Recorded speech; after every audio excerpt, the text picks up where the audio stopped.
Thomas and the Storyteller. It was an important day on the island of Sodor. A new library was going to be opened. Everyone was excited. There was going to be a ceremony with a brass band, a red carpet, and boxes of books. All the children and all the grown-ups loved reading books and listening to stories. A famous storyteller was going to tell the children a special story. All the engines wanted to collect the famous storyteller, but Sir Topham Hatt chose Thomas. Thomas was excited. You must show the famous storyteller the special sights of Sodor, he boomed.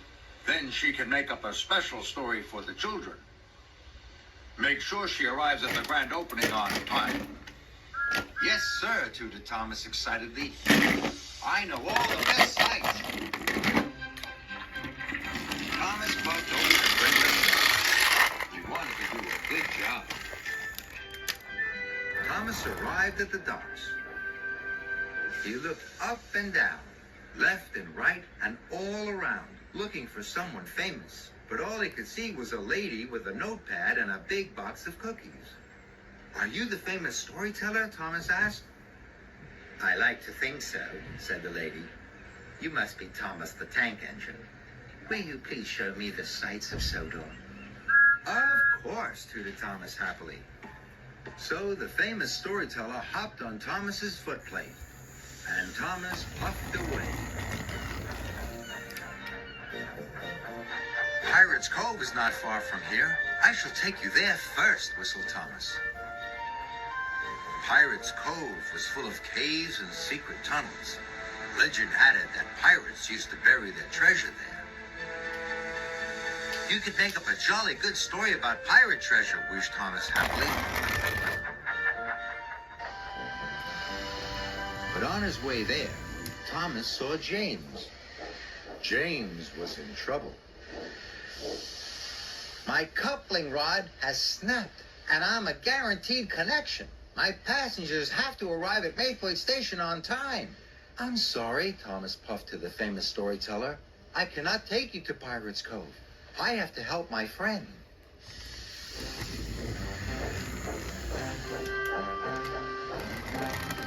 So Thomas buffered up to James and his passenger train and chuffed away. Thank you, Thomas, cried James.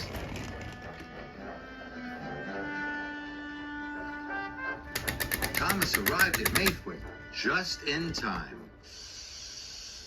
The ruined castle is just over the hill, said Thomas to the famous storyteller. Now I will take you there.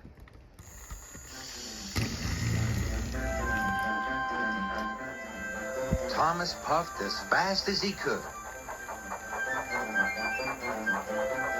The ruined castle had tall turrets and a great big door. The old kings and queens of Sodor used to live there. You could make up a jolly good story about kings and queens, puffed Thomas happily. But on his way there, Thomas saw Emily in a siding. She was looking sad. She was taking flour to the bakery, but her whistle had broken. It wasn't safe to work without it. I'm sorry, puffed Thomas to the famous storyteller. I cannot take you to the ruined castle. I have to help my friend. So Thomas buffered up to Emily and took her to the bakery. Thank you, Thomas, cried Emily.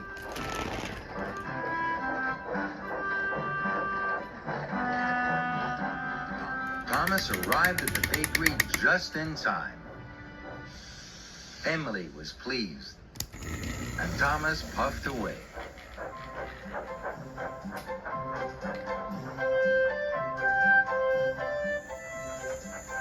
Misty Valley is not far from here, chuffed Thomas. Now I will take you there. He had heard Misty Valley was full of magic. You could make up a jolly good story about magic, puffed Thomas. But on his way, Thomas saw Percy. Percy was in trouble. A river had flooded its banks. Percy was up to his buffers in water, and his firebox had gone out. "I am sorry," whistled Thomas to the famous storyteller. "I cannot take you to Misty Valley. I have to help my friend." Slowly, Thomas chuffed into the water. The water came right up to his footplate. The famous storyteller had to stand on a box of cookies to keep her feet dry. Thomas bravely buffered up to Percy, and he pushed his friend out. "Thank you, Thomas," cried Percy. By now, it was time to go to the grand opening, and Thomas was late. "Cinders and ashes," wheezed Thomas. "I haven't had time to show any sights at all."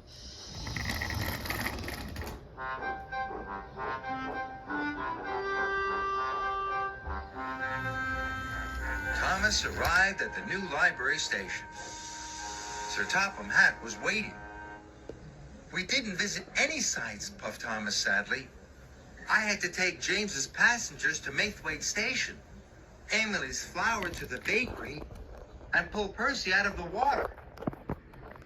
"But it's a wonderful idea for a story," cried the famous storyteller. "I shall write all about your day, Thomas, and how you helped your friends." She was very excited, and Thomas was delighted. The famous storyteller cut the red ribbon in front of the new library. She declared it open. Then the children and the engines all listened as the famous storyteller told them the story of her wonderful adventures with Thomas and his friends on the magical island of Sodor.